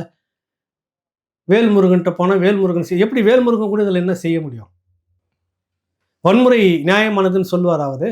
இல்ல, ஏன் வேல்முருகன் என்ன அண்ட போறாங்க? ஒரு டோல்கேட்டை அடிச்சு உடைச்சதுனால அவர்கிட்ட போல சொல்றேன் நான். யாரா இருந்தாலும் சரி, அவர் வன்முறையை யாருமே ஏற்க மாட்டாங்கல்ல. அதுக்கேற்ற மாதிரி தான் நீங்கள் கர்நாடகாவில் இந்த மாதிரி நடக்குது. தமிழர்களுக்கு நிறைய எதிராக நடந்திருக்குது. அது நம்ம காலங்காலமாக செய்த சாபம். நம்ம இந்த நமக்கானவன்னு இங்கே வைக்கல, அதான் விஷயம். புரியுதுல்ல? அது கோபம் உங்களுக்கு. கிரிக்கெட் செல்வி ஜெயலலிதா பிள்ளை கிரிக்கெட்டுக்கு எதிரான இலங்கை அந்த போர்லாம் முடிஞ்சு அந்த வெறியோட கோபத்தோடு இருக்கிற இடத்துல இலங்கை கிரிக்கெட் டீம் இங்கே விளையாட வருது. நடத்துகிற கூப்பிட்ற யார் தெரியுமா? இந்த கோபாலபுரத்து கோமான்கள் தான் கூப்பிட்றாங்க. டீம் வச்சுட்டு, கிரிக்கெட் டீம் வச்சுக்கிட்டு. இது மேலேயும் விடவே கூடாதுன்னு சொல்லிட்டு அன்றைக்கி ஒட்டு மொத்தமாக ஆர்கனைஸ் ஆனாங்க. யாருமே எதுவுமே எடுக்கல. ஒரே ஒரு தமிழ்நாடு கொடின்னு சொல்லிட்டு அந்த நீலக்கடல் கொடி நடுவில் சேர சோழ பாண்டியன் சிம்பிள் இருக்கும். திரைப்படத்துறையில் இருக்கிற அத்தனை பேர் அன்றைக்கி இருந்தாங்க. எல்லா கட்சியும் இருந்தாங்க. கிட்டத்தட்ட எல்லா உணர்வுள்ள அத்தனை பேர் நின்றுட்டு பெரிய அளவில் கலவரமே நடந்துச்சு தெரியுமா? இல்ல அப்பதான் கடைசியா தமிழ்நாடு கொடியோட ஒரு போராட்டத்தை அதான் நடந்தது. கடைசியா அதான் நடந்தது. ஒரு கொடியை பிடிச்சிட்டு நின்னாங்க. அந்த கொடியை ஏற்கிறதுக்கு துப்பு இல்லையே இந்த தமிழ்நாடு அரசுக்கு. ஸ்டாலின் நீ யார் அப்படின்ற கேள்வி இங்க வரணும்ல இந்த கோபம் இளைஞர்களுக்கு. நீ சீமானை போய் முட்டிக்கிட்டே உட்காந்துக்கிறீங்க எதுக்கு எடுத்தாலும். இல்ல அவர் அறிக்கையில தெளிவாகவும் போட்டு அறிக்கையில் அவர் சொல்லியிருக்கிறாரு. அந்த அறிக்கையில் எனக்கு உடன்பாடு. அதில் என்ன ஒன்று சேர்த்துருக்கலாம் அது எனக்கு தோன்றது. அது எனக்கு தவறுன்னு படுது. கர்நாடகா மாநிலத்தில் தமிழர்கள் தொடர்ச்சியாக இங்கே வரக்கூடிய வாகனம் தாக்கப்படுகிறது, ஓட்டுநர்கள் தாக்கப்படுறாங்க. இதையும் நீங்கள் கண்டிக்கக்கூடிய நடவடிக்கை எடுக்கக்கூடிய விதத்தில் கர்நாடக அரசு நடந்துக்கணும் ஒரு வார்த்தை சேர்த்துருக்கலாம். இல்லை ஒருவேளை திரும்ப அடுத்தது என்ன நடந்தால் அதுக்கு தனியாக கண்டனமும் தெரிவிக்கலாம், அறிக்கை கொடுக்கலாம், அது வேற விஷயம். எனக்கு அதில் சேர்த்துருக்கலாம்னு ஒன்று தோணுச்சு, அவ்வளோதான். மற்றபடி அவர் எழுதுனதுல என்ன இருக்குது? ஒரு அரசியல் கட்சி அதுதான் எழுதுவாங்க. நீங்கள் ஒரு இயக்கமாக இருந்துக்கிட்டு தனிப்பட்ட முறையில் ஒன்று கலந்து போய் நீங்கள் செய்துக்கிட்டே இருக்கிறப்ப அது ஒரு சட்டம் ஒழுங்கு இஷ்யூவாக இருந்து எப்படி போராட்டம் நடத்தணுன்ற வடிவு இருக்குது இல்லை, அது வன்முறையாக மாறும்போது இந்த அரசு ஒன்று அப்படி தான் பண்ணி. எத்தனை இயக்கங்கள் இங்கே எனக்கு தெரிஞ்சு 2-3 இயக்க தோழர்கள் நான் பார்த்துட்டு இருக்கிறேன். சிறைச்சாலைக்குள்ளே ஆயுள் தண்டனை கைதியாக இருக்கிற தோழர்களுடைய குடும்பத்தோடு நெருக்கமாக நான் இருந்துட்டு இருக்கிறேன், பார்த்துட்டு இருக்கிறேன், பேசிட்டு இருக்கிறேன். இன்னைக்கு காலம் கடந்து கிட்டத்தட்ட 12 வருடமாக சிறையில் இருக்கக்கூடிய அந்த தோழர்கள் அன்னைக்கு எதிர்ப்பு தெரிவிப்பதற்கு எங்களுக்கு வேற வழி இல்லை, இதுதான் வழியும் தெரிஞ்சது, ரயில் பாலத்துக்கு நாங்கள் இந்த மாதிரி வச்சோம், அதனுடைய வெடிக்கை அது அதாவது அதனால் பாதிப்பு இல்லை, ஒரு எச்சரிக்கை விதமாக தான் எழுதி வச்சுட்டு நாங்கள் முன்கூட்டியே செய்தோம். முன்னாடி ஒன்று வெடித்து கவுந்தது அது வேற விஷயம். அதுவும் அரசு செய்த தப்பால் தான், தோழர்களுடைய தப்பு இல்லை, தமிழரசு தோழர்களுடைய தப்பு கிடையாது, அது வேற. நான் சொல்கிறது அதுக்கு பிறகான சம்பவம். ஒன்றுமே நடக்க ஒரு எதிர்ப்பு தெரிவித்தோம், ஒரு சவுண்டு வந்தது, அவ்வளோதான். அது ஒரு எதிர்ப்பை காட்டுறோம் நாங்கள் அன்றைக்கி. ராஜீவ்காந்திக்கும் அதுக்கடுத்தது ஈழ பிரச்சனைக்கு சேர்த்து நாங்கள் காட்டுறோம். 12 வருஷம் உள்ளே இருக்கிறாங்க. அது என்னென்ன தன்முனைப்பில் போயிட்டு ஒரு குழு வாதத்தில் அந்த இதில் வந்து செய்தனுடைய விஷயம் என்னென்ன இப்படி இருக்குது. இப்போ தமிழ் தேசிய பேர் இயக்கமாக தான் இருக்குது. பல போராட்டங்கள் நகர்த்திட்டு வந்திருக்காங்களே, எப்படி நகர்த்திட்டு வந்திருக்காங்க? அறவழி போராட்டங்கள், மக்களை திரட்டி. இன்னைக்கு அது எதனா பண்ண முடியுதா உங்களால்? வன்முறை கட்சின்னு சொல்ல முடியுதா? வன்முறை இயக்கம்னு சொல்ல முடியுதா? இவர்கள் வன்முறையாளர்கள்னு சொல்ல முடியுதா? இல்லை. யோசிக்கணும். நீங்கள் உடனே ஏகலைவனை வந்து நீ என்ன வேணாலும் சொல்லிட்டு போங்க, எனக்கு அதை பற்றி கவலை இல்லை. என்னதான் நீங்கள் எழுதுறதுக்கு முன்னாடி பேசுறதுக்கு முன்னாடி தமிழ் தேசியத்துக்குள்ளாரையே உட்காந்துக்கிட்டு இவர் சரியில்லை அவர் சரியில்லைன்னு பேசிட்டு போகலாம், நீங்கள் என்னெல்லாம் பேசிட்டு போகலாம், உணர்ச்சி வசப்படக்கூடாது. அதுதான் நீங்கள் நிதானமாக ஒரு தனிப்பட்ட முறையில் நீங்கள் ஒரு இயக்கம் வச்சுக்கிறீங்க தம்பி ராகவ். நீங்கள் ஒரு விஷயம் செய்துட்டு போகிறதுல என்னென்ன பாதிப்பு வரும்னு தெரியுமா உங்களுக்கு? ஒட்டுமொத்த தமிழ் தேசிய தலைமை இதுதான்ற ஒரு பாதிப்பு வரும். வன்முறையாளர்கள் இவனுங்க. இவன் என்ன பார்ப்பான், பக்கத்துக்காரன் தமிழ்நாட்டுக்காரனா எங்கள் ஆளை நீ அடிச்சிடல வான்னு தேவையில்லாமல் நடந்தது. இப்போ இந்த தம்பி செய்தது 10 நாளைக்கு முன்னாடியிலேருந்து அது மாதிரி செய்து போட்டுக்கிட்டு இருக்கிறாரு. அதனுடைய இது என்னாச்சுன்னா, ஒரு திமுக கட்சி கொடி அங்கே போகுது கர்நாடகாவுக்கு, வண்டி நிறுத்து கொடியை காட்டுன்றான். வீடியோ வந்துச்சு, பார்த்தேன். இதுக்கு பின்னாடி தான் நடக்குது. இங்கே இருக்கிற அரசு வாட்டாள் நாகராஜன்ல வளர்த்து வச்சுக்கணும், அது இங்கே வளர்க்கலை. அதுவே வன்முறையை தூண்டுற மாதிரி ஆயிரும். தூண்டுற மாதிரின்னு இல்லை, அது இருந்ததால் தானே இன்னைக்கு கர்நாடகமாக அந்த மண் உரிமையோட ஒத்த கொடியில் இருக்கிறாங்க. காங்கிரஸாக இருந்தாலும் பாஜகவாக இருந்தாலும் அவன் மாநிலத்தினுடைய எந்த பிரச்சனைக்குனாலும் அந்த ஒரு கொடியை பிடிச்சிட்டு ஒட்டுமொத்தம் நிற்கிறான். இல்லை, சென்ட்ரல் கவர்மெண்ட் பயப்படுது. இந்தியாவில் எங்கேயுமே கிடையாது ஒரு மாநிலத்துக்கான கொடி. எவங்கிட்டையும் இப்போ அசைக்க முடியல. உன்னுடைய மத்திய அரசு, ஒன்றிய இராணுவம், அது இது நேஷனல்லாம் பேசிக்கல, அசைக்க முடியல. எனக்கு ஒரு தனி கொடி போடான்னுட்டான், ஒரே வார்த்தை. அதை பாஜகவும் ஏற்றுன்னு தூக்கி பிடிக்குது, காங்கிரஸும் தூக்கி பிடிச்சி நிற்குது மக்களோட. அதான் கர்நாடகம். அதான் மொழி. கர்நாடகா இன்னொரு முக்கியமான விஷயம், ரீஜனல் பார்ட்டி அங்கே கிடையாது, தேசிய கட்சிகள். இல்லை, ரீஜனல் பார்ட்டியும் இப்போ வந்து இருக்குது, தேசிய பார்ட்டி இருக்குது, இன்னும் பெஸ்ட்டு. அவனே அதுக்குள்ளதான் கொடிக்குள்ள தான் நிற்கும். அதனால அது அவங்களுக்கு ரொம்ப ஈஸியாயிருது. ஆமா, நமக்கு தமிழ்நாட்டில் ரீஜனல் பார்ட்டிஸ் தான் அதிகம். அப்ப நீ அவனோட வேகமா இருக்கணும், இல்லை இருந்திருக்கணும் இல்லை. அதுதான் இப்போ அந்த தம்பி மேல நம்ம தவறு சொல்லலை, அது எமோஷனல், ஒரு எமோஷனலில் நடந்துட்டு. அவர் உணர்வை நம்ம பாராட்டுறோம், மதிக்கிறோம், நிதானிச்சுக்கணும். ஒரு போராட்டத்துக்குள்ளே பண்ணுறோம்னா இது எவ்வளோ பாதிப்பு. நம்ம ஒரு 4-5 பேர் சேர்ந்துக்கிட்டு இப்படி பண்ணுறோம், இது கர்நாடகாவுக்குள்ளே இருக்கக்கூடிய மக்களுக்கு எவ்வளோ பாதிப்பு உண்டு பண்ணோம், இங்கேருந்து போகிறவங்களுக்கு எவ்வளோ பெரிய பாதிப்பு. ஆமாம், அவன் கொடியேற வரான், போகட்டும். புரியுதில்லை உங்களுக்கு? அது ஏன் சரி பண்ணாத வீடியோ எடுத்து போடுற எவிடன்ஸ் நீவே எடுத்து போடுறப்ப சட்டம் ஒன்று செய்திருக்கணும். இல்லை, அடுத்தது அந்த தம்பி மதிப்பு எல்லாம் அவர் மதிக்கப்பட வேண்டிய ஒரு உணர்வை அவர் வந்து அந்த கர்நாடகா கொடியை போட்டு வச்சுட்டு முட்டி போட்டு மன்னிப்பு கேட்குற மாதிரி படமும் வந்திருக்குது. ஸ்டேஷனில் எடுத்தாங்க அப்படின்ற மாதிரிலாம் வதந்தி. அதுக்கு அப்படி ஒன்று கிடையவே கிடையாது, முழுக்க போலியாக சித்தரிக்கப்பட்ட படம். கைது செய்தாங்க, அவங்க உள்ள வழக்கு நீதிமன்றத்தில் இது பண்ணி உள்ள அடிச்சுக்கிறாங்க, அவ்வளோதான் விஷயம், வேற எதுவுமே பண்ணலை. ஓகே, அப்போ இது வந்து அது வந்து உணர்வை வந்து எமோஷனலை கொச்சப்படுத்துகிற விதமாக நமக்குள்ளாரே எவனா கூட்டுறப்ப. நான் சொல்ல தமிழ் தேசியத்தில் சொல்லலை, ரைட். இங்கே ஒருத்தர் இருக்கான்ல இதுக்குன்னு, அவன் பண்ணுற விஷயம் நம்மளை கொச்சப்படுத்துற பேர் ஒரு போட்டால் எமோஷனல் ஆகும். இது சம்மந்தமாக எதனா ஒன்று செய்துக்கிட்டு இருப்போம். நம்ம இந்த பண்ணுற ஊழல் முறைகள்னு எவனும் பேச மாட்டான். இது ஒரு 4 நாளைக்கு பற்றிக்கிட்டு ஏறிட்டுன்னு போடுறாங்க. அப்புறம் நல்ல தோழர்கள் நிறைய அதை பேர் பார்த்துட்டு அது போலி அந்த மாதிரி கிடையாது. அந்த தம்பி சிலம்பரசனும் அப்படி மன்னிப்பு கேட்குற ஆள் கிடையாது. அப்படி ஒரு சம்பவம் காவல் நிலையத்துலையும் நடக்கலை, வெளியிலையும் நடக்கலை. இது அப்படின்றது சொன்னாங்க. அதனால் அவங்க உணர்வை நம்ம மதிக்கிறோம். எல்லாருடைய உணர்வும் நம்ம மதிக்கிறோம். இந்த முறை வந்து நம்ம ஒரு இயக்க ரீதியாக இயக்கமாக செய்துட்டு நீ பாட்டு ரோட்டில் அடிச்சு எல்லாம் பண்ணிட்டு போகிறப்ப அது ஒரு சிக்கல் வருது. ரைட். அது அரசியல் கட்சியாக இருக்கக்கூடிய ஒரு கட்சிக்கு பாதிப்பை ஏற்படுத்தும். இப்போ எல்லாம் சேர்ந்து இருக்கிற ஒரு அரசியல் கட்சி தண்ணி ஊற்றி மூடிடணும் அப்படின்ற நோக்கத்தோடு நகர்ந்தோம்னா என்ன இருக்கும்? புரியல உங்களுக்கு? நம்ம அவன் காத்துட்டு இருக்கிறான். நம்ம எதிரி நமக்கு இங்கே உட்காந்துட்டு வெளியில் இல்லை, நமக்கு எதிரி இங்கே இருக்கிறவனே இருக்கிறான். ஆமாம், உங்களை கவனிச்சுக்கிட்டே இருக்கிறான், பார்த்துக்கிட்டே இருக்கிறான். எதில் சிக்கோ உடனே மாட்டி இவன் ஒரு டெரரிஸ்ட், இவன் ஒரு தீவிரவாதி, இவன் ஒரு வன்முறையாளன், இவன் ஒரு ஒழுக்கமற்றவன், இவன் ஒரு அநாகரிகன், இவன் பிற மொழி வெறுப்பாளன், இப்படிதானே உன்னை காலங்காலமாக ட்ரீட் பண்ணிட்டு இருக்கிறாங்கள. பிராண்ட் பண்ணுறது எப்படி தானே பண்ணுறாங்க. அதுக்கு இடத்த நம்ம கொடுக்குறோம் இல்லை. இது எத்தனை பேர் அந்த சமூகத்துக்குள்ளே நீங்கள் மட்டுமா இயக்கம் வச்சுக்கிறீங்க? 100 பேருக்கு மேலே இயக்கம் வச்சுக்கிறாங்க. அத்தனை பேருக்கும் பாதிக்குதா? ஆமாம். அதனால் செல்லாம் சரி. இப்போ கூட தமிழ்நாடு அரசு செய்யணும், என்ன செய்திருக்கணும்னு, இனிமேலாவது மாநிலத்துக்கு ஒரு கொடியை நீ அங்கீகரிங்க. இங்கே முப்பாட்டனுடைய கொடி ஏற்கனவே இருக்குது. உனக்கு அதில் என்ன நோவுது? அந்த கோபம் இந்த மாநில அரசு மேலே நமக்கு வரணும். ரைட். இப்போவே நான் ஒரு கோரிக்கை வைக்கிறேன், சீமானுக்காக வைக்கிறேன். பிப்ரவரியில் கூட்டுற அந்த மாநாட்டில் ஒரு தீர்மானம் நீங்கள் மேடையிலே அறிவிங்க. மாநிலத்துக்கான ஒரு கொடியை தூக்கி பிடிக்கணும், உயர்த்தி பிடிக்கணும்னு. நம்ம ஒன்று பிடிச்சிட்டோம்னா இந்த கோஷ்டிங்க ஒரு ஒட்டுத்தன கோஷ்டிங்க ஒரு கொடி பிடிச்சிட்டு வருவாங்க. எல்லாத்தையுமே 2 ஆக்குறது, நீர்த்து போகிற செய்யுது.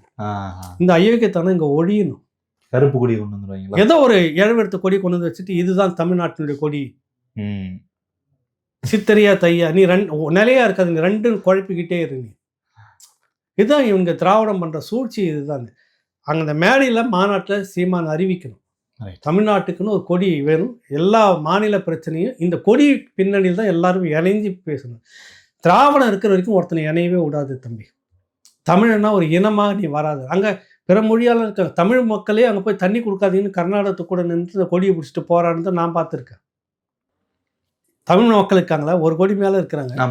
கன்னட கொடியின் கீழே தமிழ் அமைப்புகளும் நின்று தமிழ்நாட்டுக்கு தண்ணி கொடுக்க. நான் இங்கே இருக்கிறேன், என் வாழ்வாதாரம் எனக்கு கர்நாடகம் தான் முக்கியம், இங்கே தான் எனக்கு தண்ணி முக்கியம், நான் பெங்களூருக்கு குடிக்க எனக்கு தண்ணி வேணும், காவிரிக்கு தண்ணி கொடுக்காத தமிழ்நாட்டுன்னு அவங்க சொல்கிறாங்க. அதுபோல் இங்கே ஒரு ஒரு ஒரு ஒரு ஆர்கனைஸ் ஆச்சுன்னா இங்கே இருக்கக்கூடிய பிற மொழியாளர் நமக்காக வருவாங்கல்ல, வரணுமே. நீ இங்கே நீ வந்த உடனே நீ என்ன பண்ணுற, கொடியை நீ ஏற்றுக்க, ஒரு கொடியை வைக்க மாட்டேங்கிற. ஒன்றுபட்ட பிரச்சனை, நாங்கள் திமுக மட்டும்தான் நாங்கள் இறங்கி போராடுவோம் அப்படின்னு அதிகாரத்துக்கு வந்துட்டோன்னு போய் படுத்துக்கிறீங்க. எந்த விதமான போராட்டத்தையும் நீ முன்னெடுக்கிறது இல்லை. எதிர்கட்சியாக இருக்க போராடுறப்ப திமுக மட்டும் போராடுதுன்னு காட்டுறீங்க. அப்போ மக்கள் போராட்டமாக இந்த காவிரி பிரச்சனை தமிழ்நாட்டில் இது வரைக்கும் வந்திருக்குதா சொல்லுங்க? வரல. திரைப்படத்துறை வந்து ஒரு டைம் கொடி நடத்தினாங்க, வேற என்ன நடந்தது?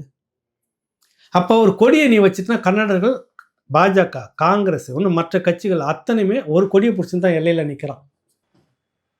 இங்கே அது மாதிரி ஒன்று உருவாகலையே. நமக்கான அரசு இங்கே வர வரைக்கும் தமிழ் தேசிய கட்டமைப்புகள் இயக்கமோ, அது தனிநபர் இயக்கமோ, குழு இயக்கமோ, இப்படியான ஒரு ஒரு ஒரு கவனத்தை எடுத்துக்கிட்டு நீங்கள் ஒரு அடியாக எடுத்து வைக்கணும்னு சொல்ல வரேன். இருக்கிறவன் நமக்கானவன் இல்லாத முதல்ல புரிஞ்சுக்குங்க. புரியுதுல உங்களுக்கு? அடுத்தது சொந்த கேள்வி. திரு ஏகலைவன் சீமானுக்கு அதிக முட்டு கொடுத்து கொண்டிருக்கிறார் அப்படின்ற ஒரு பேச்சு, அப்படின்ற ஒரு சொல் வந்து பல இடங்கள்ல வருது, கமெண்ட்ஸ்ல வருது. இதுக்கு தான் வந்து உட்காந்து சொல்லிட்டு போங்க. இல்ல சொல்லிட்டு போறது பிரச்சனை இல்லை. இப்ப நான் இப்ப பேசணும்ல, இதுல என்ன முட்டு இருக்கு நீ சொல்லுங்க. எனக்கு ஒரு மனசுல எனக்கு ஏத்த மாதிரி நீ வர முடியாது தம்பி. புரியுது இல்ல? நான் நினைக்கிறத நீங்க பேச முடியாது. கரெக்ட். இது எல்லாருக்குமே பொருந்தும் இல்ல. நான் என்ன நினைச்சேனோ அந்த தம்பி சிலம்பரசன் செய்யல, நான் என்ன நினைச்சேனோ ராகவ் செய்யல, நான் என்ன நினைச்சேனோ ஏகலைவன் செய்யல, அப்படின்னு ஒவ்வொருத்தருக்கும் இருக்குல்ல. இது எப்படி ஒட்டுமொத்தமாக கொண்டு வந்து திணிச்சு இது எல்லாத்துக்கும் ஒன்று நீங்கள் டார்கெட் பண்ணும்போது தான் அது சரி தவறுன்னு நம்ம பேசுகிறோம். அவர் தனிப்பட்ட முறையில் பேசின விஷயத்த என்னால் ஏற்க முடியல. நான் ஏற்கனவே சொல்லிட்டேன், நான் பராசக்திக்கு இது பேசவே வேண்டிய விஷயத்து இல்லை. நீங்கள் பேசவே இல்லையே. பேசிட்டுன்னு நீங்கள் பார்க்கல. நீங்கள் பார்க்கல. இதே இதில் கேள்வி பதிலே வந்துருச்சு, பேசிட்டேன். பராசக்தி உங்கள் குரல் இதில் தேவையில்லை, விட்டுட்டு அது ஏற்கனவே போய் பெட்டியில் தூங்கிடுச்சு. அப்படியே போனீங்களா பார்த்தா படமாக நல்லா இருக்குது, நடிப்பாக நல்லா இருக்குது, அவ்வளோதான், முடிச்சுட்டு வந்திருக்கலாம்னு சொல்லி பேசிட்டு அதை பற்றி பேசிட்டேன். புரியுதுல்ல? வேற என்ன நீங்கள் பண்ணணும்? இப்போ அருவாள் எடுத்துட்டு வெட்டி போட்டு வரணுமா? உங்க ஆதங்கம் அப்படி இருக்குது. விலகி போனவர்களும் வெளியேறி போனவர்களும் அதிர்ச்சியில் இருக்கிறவங்களுக்கு ஏற்ற மாதிரிலாம் நான் இருக்க முடியாதுல்ல. புரியுதுல்ல? எனக்கு சரின்னா சரி, தப்புன்னா தப்பு. தப்புன்றதை நான் சொல்லிட்டேன். இப்போ கூட இந்த அறிக்கையில் சீமான் வரவேற்கக்கூடிய விஷயம் தான். அது அப்படி தான் கொடுத்துருக்கணும். ஒரு அரசியல் கட்சி அப்படி தான் கொடுக்க முடியும். நீங்கள் நினைக்கிற மாதிரிலாம் வந்துட்டு வேற மாதிரிலாம் கொடுக்க முடியாது. அது ரொம்ப எமோஷனா இதுல அது வேற எமோஷனல் தூண்டுற மாதிரி கட்சி மீது பழி வரும் உங்களுக்கு. அண்ணா ஏன் திராவிட நாடு இந்த கை விட்டு டக்குன்னு தம்பிங்கெல்லாம் கூப்பிட்டு லட்சக்கணக்கில் கடிதம் எழுதிட்டு விலைக்கு போனாங்க தெரியும்ல? எதுக்கு அதை கைவிடுறதுன்னு ஏன் சொன்னாரு? கட்சியை காப்பாற்றணும், காப்பாற்றணும்னு காப்பாற்றி நீங்க எப்படி கொண்டு வந்து வச்சுட்டு இருக்கிறாங்க? நம்ம இன்ன வரைக்கும் தலையெடுக்க முடியல. அன்னைக்கு இந்த கொஞ்சம் யுத்தி ஏன் உங்களுக்கு வரல? கொஞ்சம் உணர்ச்சி வசப்பட்டிருந்தாருன்னா அன்னைக்கே காலியா இருந்தாரு. இந்த யுத்தி ஏன் உங்களுக்கு வரல? புரியுதுல உங்களுக்கு? ரத்தம் சூடா இருக்கு. அது இல்ல, நீ எல்லாத்துக்குமே வந்துகிட்டு இங்க வந்து கையில ஆயுதம் எடுத்துட்டு போராடல, அரசியல் வழி போராட்டம். அப்ப எங்க எப்படி கால் வைக்கணும்னு பார்த்து நகர்றது தான் ஒரு அரசியல். இல்ல, இப்ப தமிழ்நாடு ஸ்டிக்கரை வந்து பேருந்துகள்ல போய் ஒட்டுறோம். அங்க நம்ம எவ்வளவு வீரியமா செயல்படுறோம்ன்றது இருக்கு. அந்த இடத்துல நாம போயிட்டு அமைதியா இருந்திருக்க முடியாதுல்ல. இல்ல, அதை நான் தப்புன்னு சொல்லலையே, வேகப்படுத்தணும், அது கண்டிக்க கூடியது. அதே போலதானே இந்த கொடி விஷயத்தை நீ வந்து கொடி விஷயத்தை எப்படி பண்ண சொல்ல? ஏன்னா என்னோட மாநிலத்துல மாநிலத்தோட கொடியை எடுத்துக்கிட்டு நான் ஒரு மாநிலத்துக்கு போறேன், என் வண்டியில என் கட்சி கொடியை, என் ஸ்டேட் கொடியை நான் கட்டிக்கிறேன், உனக்கு என்ன பிரச்சனை? அதே என் ஸ்டேட் வண்டியில நான் TN24 TN25 வச்சுக்கிட்டு நான் அதை வன்முறை அப்படின்னு இங்க இருக்கக்கூடிய அந்த மானங்கட்ட அரசு அந்த கவர்மெண்ட்டுக்கு கடிதம் எழுதி கண்டனத்தை பெருசா தெரிவிக்கணும். எப்பயாவது செய்திருக்குதா? அந்த கோபம் இங்க வரணும் தம்பின்னு சொல்ல வரோம். புரியுது இல்ல? இங்க வரணும். இன்னும் ஆர்கனைஸ் ஆகுங்க, இன்னும் மக்களை திரட்டுங்க, இருக்கக்கூடிய எல்லாரும் ஒரு அமைப்பா கை கோருங்க. அன்னைக்கு இந்த விஷயத்த ஒரு அமைதி வழியில போராடுங்க. இங்க இருக்க அரசோ இல்ல இதுக்கு முன்னாடி இருந்த அரசோ அதை செய்ய மாட்டாங்கன்றதால தான் நாங்க சீமான் கிட்ட வரோம். அவரே திருப்பி இப்படி சொல்றாருன்றதான். சீமான் எடுத்துட்டு இந்த மாதிரி வன்முறைக்கெல்லாம் கூட வந்துட்டாருன்னா அந்த கட்சி வீட்டுல உட்காந்துக்கணும். பரவாயில்லையா உங்களுக்கு? நீங்க அவர்கிட்ட கேட்டுட்டு இப்படி செய்தீங்களா? எத்தனை இயக்கம், எல்லா இயக்கமும் பிரச்சனை வந்துட்டோடனே சீமான் இதுக்கு குரல் கொடுக்கலன்றீங்க. சரி, கேட்டுட்டு செய்றீங்களா? சொல்லுங்க. இதை பேசுறப்ப சீமானுக்கு முட்டுன்றீங்க நீங்க. ஒரு தமிழனுக்கு தமிழன் உணர்வு பூர்வமாக அது தப்பு. அது வந்து இல்ல, அவர் வந்து குற்றவாளிலாம் ஒன்றும் சொல்லலையே. இது மாதிரி செய்திருக்க கூடாது. இன்னொரு நாளைக்கு நமக்கு கிடைச்சிருச்சு ஒரு கொடி, எடுத்துட்டு போனா அவன் செய்தாலும் தப்புன்னு தானே நம்ம ஆர்குமெண்ட் பண்ணிட்டு பேசிட்டு இருப்போம். இங்க கொந்தளிப்போம்ல. இப்ப 10 நாளா ஒரு கொந்தளிப்பு வருது இல்ல? ஏன் இது வருது? அவங்க சரியான ஒரு அதிகாரத்தை வச்சுட்டு இருக்கிறாங்க, செய்யறாங்க. நமக்கு அந்த அதிகாரம் இங்க இல்லை. நீ அதுக்கேற்ற மாதிரி எப்படி இருந்திருக்கணும்? இப்ப வழக்கு போட்டான் இல்ல, கர்நாடகம் வந்து அது போடுவானா? பேரளவுக்கு அப்படியே ஒன்று பண்ணி அப்படியே ஒரு மாதிரி பண்ணி அப்படியே தாஜா பண்ணி விட்டுருவாங்க. அப்படிதான் நடந்துங்குது காலங்காலமாக. பஸ் எரிச்சு கொன்னப்பவே கண்டுக்கலையே, நஷ்டஈடே இன்னும் தரலையே. KPN டிராவல்ஸ் அப்போ எரிஞ்சது, அதுக்கு ஒரு கமிட்டி போட்டாங்க தம்பி, அறிக்கை கொடுத்தாங்க, ஒன்றுமே நடக்கலையே. இன்ன வரைக்கும் நஷ்டஈடு இல்லையே. அவன் கவர்மெண்ட்டா அவன் இனமாக நிற்கிறான் இங்கே. அப்படி இல்லையே, நமக்குன்னு ஒன்று இல்லையே. நீ எமோஷனலில் போயிட்டு நம்மளை எல்லாம் இழந்துட்டு இருக்கிறோம். இந்த மாதிரி வர பிள்ளைங்க, தனித்தனியாக வர பிள்ளைங்கள்லாம், துடிப்பான பிள்ளைங்களாம் அப்படி போய் விழுந்துடக்கூடாதுன்னு தான் நம்ம வேண்டிக்கிறோம். புரியுதுல்ல உங்களுக்கு? இன்னும் நிதானிக்கணும்னு சொல்ல வரேன். என் ஏஜுக்கு நான் அப்படி பேச முடியுது, இது உங்களுக்கு தப்பாக தோணுது. உங்கள் ஏஜுக்கு அது தப்பாக தோணுது, எனக்கு சரியாக படலை. நீ வந்து வீழ்ந்துடாத தம்பி அப்படின்னு நான் சொல்ல வரேன். இது இல்லை, ஒரு அடியாக எடுத்து வைக்கணும். வேற விதத்தில் நீ இந்த அரசு இருக்கணும். அவனை பிடிச்சிட்டு கேள்வி கேட்டுட்டு அவனை அடிச்சுட்டு இருக்கிறது இல்லை, அரசியல் கிடையாது. இவனை பிடிச்சிக்கிட்டு கேள்விகள், அதுக்கு என்ன கேள்வி கேட்கணும்னா இங்கே அரசுக்கிட்ட நெருக்கடி கொடுக்குற மாதிரி பிரச்சாரத்தை முன்னெடுக்கணுன்ற. பிரச்சாரத்தை முன்னெடுத்தாங்க ஒன்றும் இல்லை. தமிழில் இருக்கிற பேர்லாம் ஒன்று கூட காணும். தமிழில் பேர் பலகை வையினதுக்கு இந்த அரசு அவங்க மேலே கேஸ் போட்டு உள்ள தள்ளி, அப்படிப்பட்ட அரசை வச்சுக்கிறோம் நம்ம அங்கே. நீ அதையும் பார்க்கணுன்ற.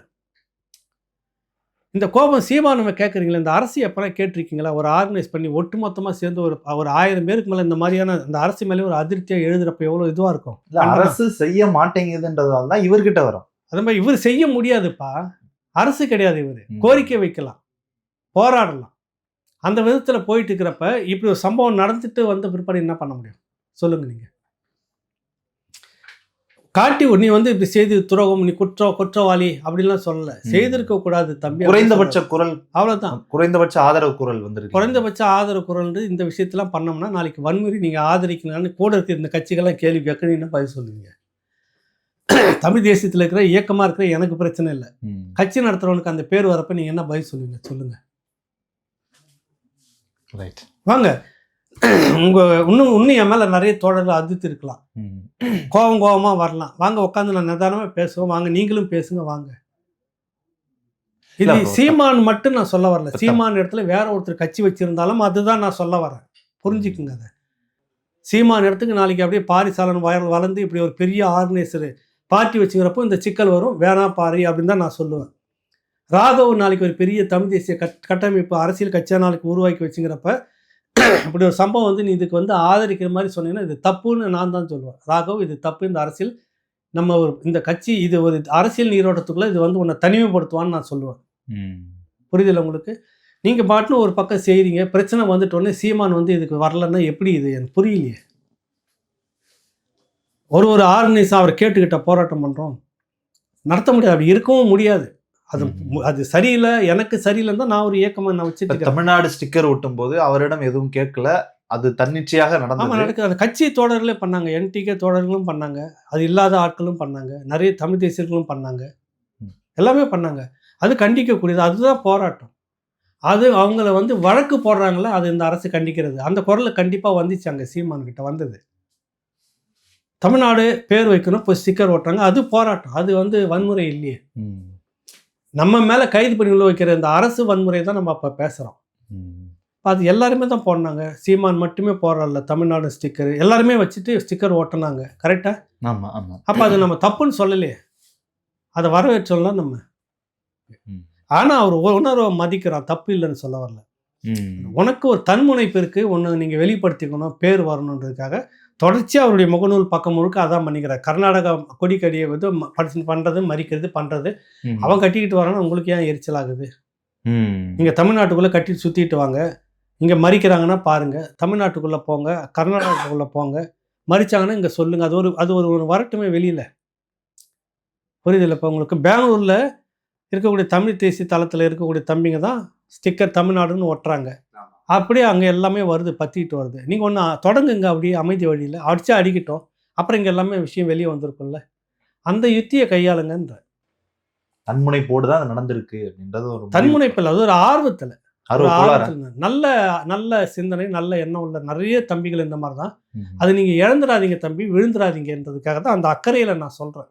இப்போ வழக்கு போட்டுக்கலாம், அது கேஸ் நடத்துகிறோம் போகிறோம், அது வேறு விஷயம்னு வச்சுக்கோங்க. அது நடத்திட்டு இருக்கிறாங்க, எப்படி நம்ம அது விட்டுற போகிறதுல அப்படியே கிடைக்குதுன்னா கூட பார்க்கலான்ற மாதிரி தான் இருக்குதுன்னு வச்சுங்க. ஆனால் அது இப்போ வரக்கூடிய சிக்கல் யார் சந்திக்கிறது?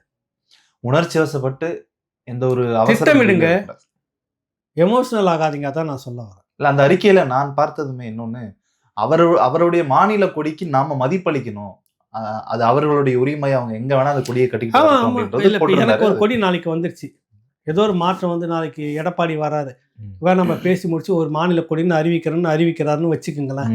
பேருக்கு சொல்கிறேன், செய்கிறாரா என்னன்னு தெரியாது. சரி, இப்படி ஒரு கொடி நாளைக்கே தமிழ் தேசியத்தில் இப்போ அவரை ஆதரிக்கக்கூடியவங்களாம் இருக்கிறாங்க. போய் எல்லாம் ஒன்றா சேர்ந்து, ஐயா அப்படி ஒரு பிரச்சனை இருக்குது, இதை வந்து நீங்கள் தீர்த்து வச்சுருங்க, நீங்கள் ஒரு கொடியை அறிவிச்சிருங்க, உங்கள் பின்னாடி நாங்கள் வந்து எல்லாம் நின்று அந்த கொடியை தூக்கி நிற்கிறோம் அப்படின்னு வரணும். எல்லாரும் ஓகேன்னு போகிறோம். அப்படி வந்துடுது இல்லை, அந்த ஒரு நிலைப்பாட்டை நோக்கி நகரணுமா இல்லையா? அது அரசியலா, இது அரசியலா நான் கேட்கறது? கரெக்டா இருக்கும். ஆனா தமிழ்நாட்டுல எக்கச்சக்கமான கொடி வந்துட்ட பிற்பாடு உன் கொடியை மற்றவங்க மதிக்கணும்னு நினைப்பீங்களா, மதிக்காம தூக்கி அது கிடக்குன்னு தூக்கி போட்டுன்னு நினைப்பீங்களா? மதிப்போம். அப்போ அதே தானே இன்னொரு வச்சுங்கிறான், பாராட்டணுமா அவனை நீங்கள் கொச்சப்படுத்துவீங்களா? பாராட்டணும், அதான் சொல்ல வரேன் நான். மதிக்கணும், அவனோட உணர்வுகளை மதிக்கணும். எனக்கு ஒரு மாநில கொடி வேணும்னு நம்ம கேட்டுகிட்டே இருக்கேன் தம்பி. எனக்கு தெரிஞ்சு 30 வருஷமா எனக்கு தெரிஞ்சு நான் அந்த அரசியல் வட்டாரத்தில் இந்த குரலை பார்த்துட்டே இருக்கிறேன்.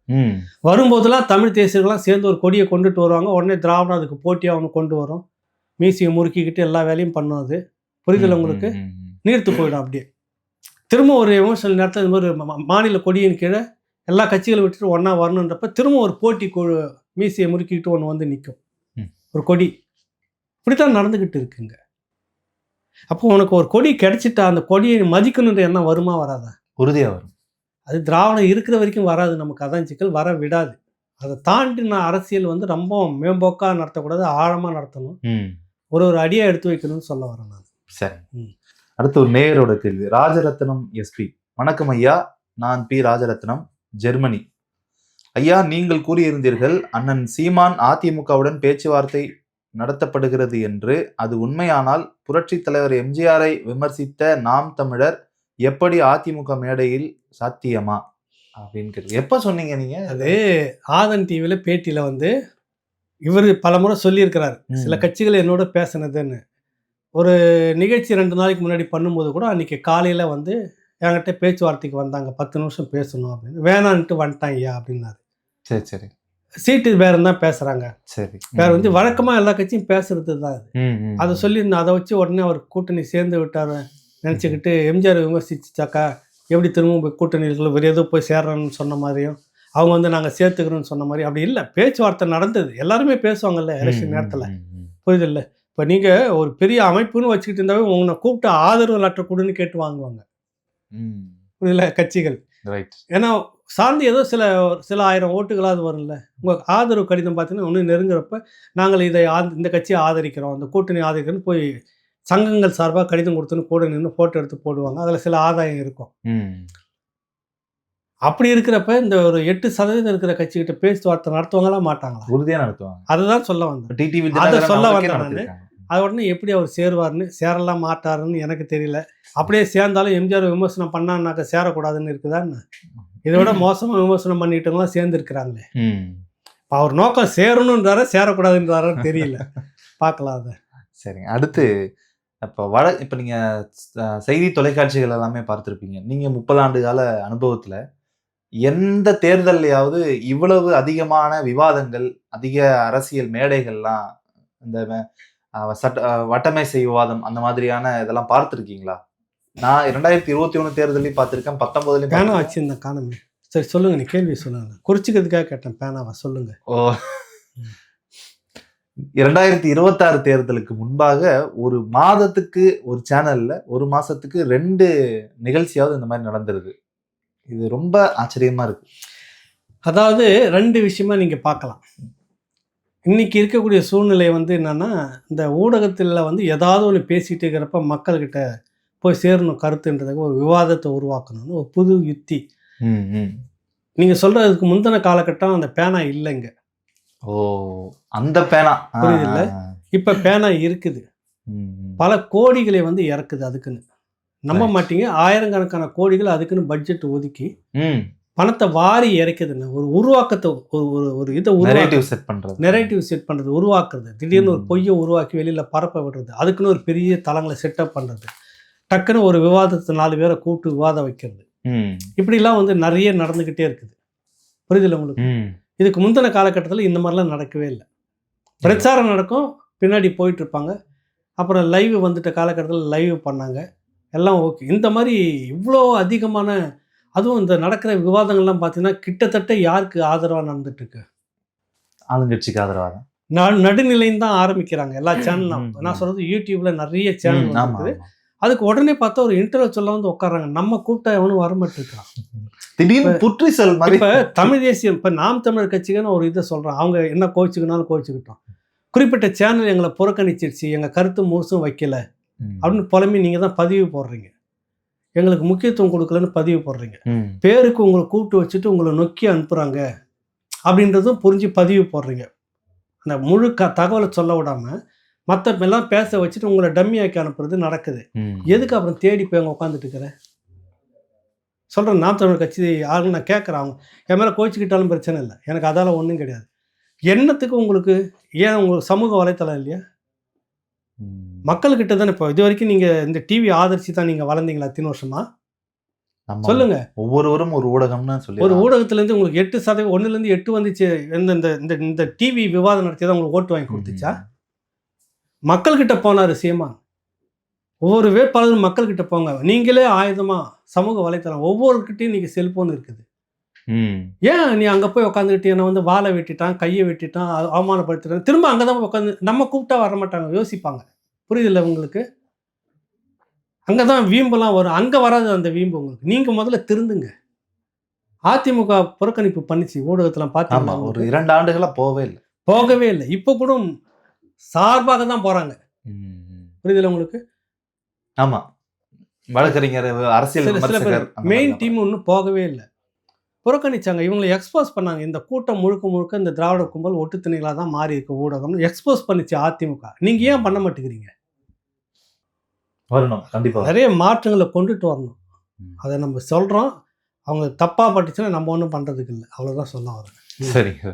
இந்த வாரம் ஏகாவுடன் ஏட்டிக்கு போட்டி நிகழ்ச்சி இத்துடன் முடிச்சுக்கலாம். இன்னும் பல கேள்விகள் இருக்கு. இதுவே இன்னும் ஒரு 3-4 நிகழ்வுகள் நடத்த அந்த அளவுக்கான கேள்விகள் நிறைஞ்சிருக்கிறது. அடுத்தடுத்த வாரங்கள்ல அதை பற்றி இப்ப பேசுவோம். இடையில இந்த தம்பி சிலம்பரசன் ஒண்ணு இப்பவும் சொல்றேன், அவர் உணர்வு மதிக்கக்கூடியது தான், நம்ம அதை குறைய சொல்லல. இந்த விதம் வந்து நம்ம சரியானது இல்லைன்னு மட்டும்தான் சுட்டி காட்டுற மொழி. அதுக்காக அவரை வெறுக்கிறதோ, அவரை வந்து முழுக்க புறக்கணிக்கிறதோ அந்த நோக்கம் நமக்கு இல்லை. அது மட்டும்தான். அது வந்ததால இது வந்து நீண்டுடுச்சு.